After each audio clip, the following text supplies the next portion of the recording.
एक बार फिर से आप सबको शालोम जय मसीह की। आज फिर हम आगे जवान के एक और नए सेशन में हैं और आज का जो टॉपिक है वो बहुत इंटरेस्टिंग टॉपिक है।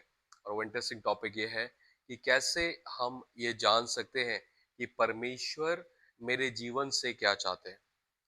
कैसे हम उसकी इच्छा को हम पहचान सकते हैं कि मेरे जीवन से उसकी इच्छा क्या है। बहुत सी बार मैं आज एक भाई से मिला और उस भाई ने मुझे बताया कि मैं बहुत जगह मैंने इंटरव्यू दिए, बहुत जगह मैंने जा जाकर बहुत सी जगह चाहा कि मुझे नौकरी मिले, लेकिन पता नहीं क्या होता है कि वो नौकरी मेरे लिए नहीं है। कहीं ना कहीं कह रहे मेरे से जो जो मेरे से जूनियर थे उनको रख लिया जाता है, उनकी अपॉइंटमेंट हो जाती है और वो जॉब करने लगते हैं, लेकिन मैं नहीं कर पाता। तो ये बात जब मुझे पता चली तो मैंने उससे ये बात बताई कि आप कुछ मत करो, आप परमेश्वर से प्रार्थना करो ताकि आप जान सको उसकी इच्छा क्या है। ऐसे कई बार हमारे जीवन में आपके और मेरे जीवन में सवाल होते हैं कि आखिर परमेश्वर मेरे जीवन से चाहते क्या है, आखिर प्रभु यीशु मसीह मेरे जीवन से चाहते क्या है। मैं आपको बताना चाहता हूँ कई बार परमेश्वर अपने दासों के द्वारा आपके ऊपर प्रकट करते हैं, अपनी इच्छा को हमारे ऊपर प्रकट करते हैं। चाहे परमेश्वर के दास हो, परमेश्वर के सेवक हो, कई बार ऐसा होता है कि परमेश्वर अपने दासों को भेजते हैं, वो आपकी बुलाहट को आपको बताएंगे, जो आपको करना है, जैसा आपको करना है, वो आपको बताएंगे परमेश्वर आपके जीवन से ये चाहते हैं। कई बार परमेश्वर के दास जिनकी भविष्यवक्ता की कॉलिंग है, जो भविष्यवाणी करते हैं, वो आपके लिए भविष्यवाणियां करेंगे कि परमेश्वर चाहते हैं ऐसा हो। मैं जो भी बातें कर रहा हूँ ये सारी बिब्लिकल है।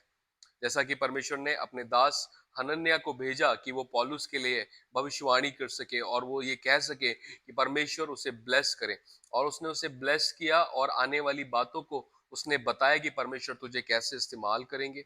अब जैसे कि आप और देख सकते हैं तिमित्युस के लिए, जब तिमित्युस के ऊपर परमेश्वर के दासों ने हाथ रखे तो परमेश्वर के दासों के द्वारा आने वाले जीवन के लिए भविष्यवाणी हुई, और खास तौर से उसकी सेवकाई के लिए भविष्यवाणी हुई कि परमेश्वर उससे क्या चाहते हैं।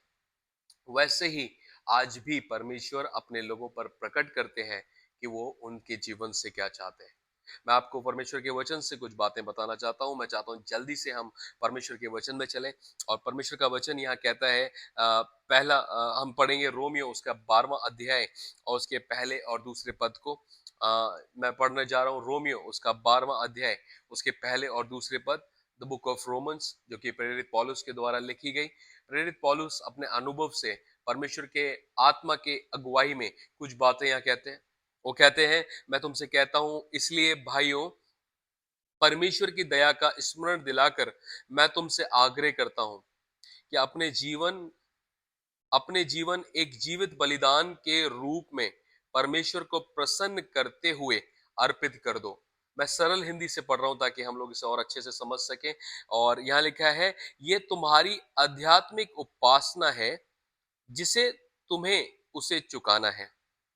अब और आगे इस दुनिया की रीति पर मत चलो, बल्कि अपने मनों को नया करके अपने आप को बदल डालो, ताकि तुम्हें पता चल जाए कि परमेश्वर तुम्हारे लिए क्या चाहता है, यानी जो उत्तम है, जो उसे भाता है और जो संपूर्ण है।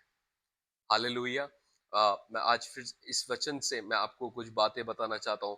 प्रेरित पौलुस कहते हैं, अगर आप चाहते हैं परमेश्वर की इच्छा को जानना, अगर आप चाहते हैं परमेश्वर क्या आपके जीवन में करना चाहते हैं और आप उसे जानना चाहते हैं, तो सबसे मुख्य बात है अपने शरीरों को बलिदान करके परमेश्वर को समर्पित कर दो। हालेलुया। मैं आपको बताना चाह रहा हूं कि आप समझें, जो यहूदी लोग थे, वो जब भी परमेश्वर को आदर देते थे तो वो एक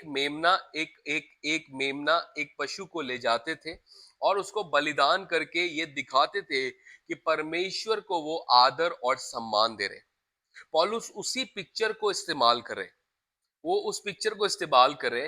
वो कह रहे हैं मेमना नहीं, अपने शरीर को परमेश्वर के आदर के लिए आप सौंप दें। और जब आप ऐसा करेंगे तो आपके विचार धाराएं बदल जाती हैं। हम जो सोचते हैं हमारा सोचने का तरीका बदल जाता है। हम जैसे देखते हैं वैसा हमारा देखने का तरीका बदल जाता है। कब? जब हम इस शरीर से, जिस शरीर में हम आज हैं, उस शरीर को परमेश्वर के आदर के लिए सौंप देते हैं। परमेश्वर को हम आदर देते हैं अपनी हर चीजों से। परमेश्वर चाहते हैं कि हमारे शरीर से भी परमेश्वर को आदर मिले। और जब आप ऐसा करते हैं तो परमेश्वर अपनी मर्जी को जो आपके जीवन से है वो उसको प्रकट करते हैं। हालेलुया। मैं चाहता हूं आप इस वचन से बहुत ब्लेस हो और परमेश्वर आपको बहुत इस्तेमाल करे। और आज जो लोग सुन रहे हैं उनके ऊपर परमेश्वर का आत्मा, पवित्र आत्मा आपके ऊपर परमेश्वर की बुलाहट को, आपकी कॉलिंग को प्रकट करे।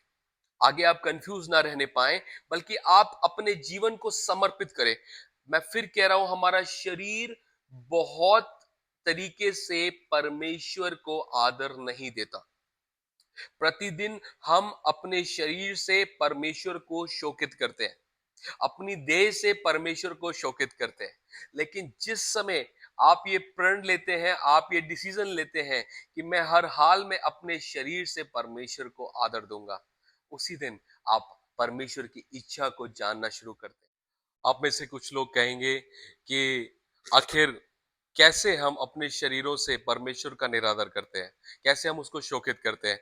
सच में कई बार हम अपने शरीरों से क्रोध करते हैं, कई बार हम अपने शरीर से हम व्यभिचार करते हैं, कई बार हम अपने शरीर से गालियां बोलते हैं, कई बार हम अपने शरीर से लोगों को हाथापाई करते हैं, कई बार हम अपने शरीर से वो काम करते हैं जो परमेश्वर को शोकित करते हैं। मैं और लिस्ट नहीं बताना चाहता, लेकिन अगर आप चाहें तो गलातियों उसके 5वें अध्याय को और उसके 22वें पद को आप पढ़ सकते हैं। उससे ऊपर के पदों को आप पढ़ सकते हैं जिसमें शरीर के काम प्रकट है। और जब हम शरीर के कामों को करते हैं और हम शरीर के द्वारा वो काम कर रहे होते हैं जिससे परमेश्वर को अनादर होता है, जिसे परमेश्वर को रिस्पेक्ट, सम्मान नहीं मिलता है, वो कार्य है जिसमें हम परमेश्वर को अपने शरीर से आदर नहीं देते। हालेलुया। परमेश्वर अपने दासों के द्वारा आपकी बुलाहट को, आपके जीवन के लिए परमेश्वर ने योजना बनाई है, उसको वो प्रकट करेंगे। अपने वचन के द्वारा आपके ऊपर वचन को खोलेंगे ताकि आप उस दृष्टि से परमेश्वर के वचन को देख सकें जो परमेश्वर आपको दिखाना चाहते हैं। पवित्र आत्मा के द्वारा आपके आत्मा में परमेश्वर उन बातों को डालेंगे जो वो आपसे कराना चाहते हैं। मैं फिर बोल रहा हूं, अगर आप चाहते हैं परमेश्वर की मर्जी को जानना, ये बहुत बड़ी बात है। ये बहुत बड़ी बात है। मैं कहता हूं अक्सर इंसान के जीवन में दो सबसे बड़े दिन हैं। एक दिन जिस दिन वो पैदा होता है और दूसरा दिन जब उसे ये पता हो जाए वो क्यों पैदा होता है। आपको परमेश्वर ब्लेस करे, आप आशीषित हो। हम फिर मिलेंगे यीशु के नाम में। जय मसीह की।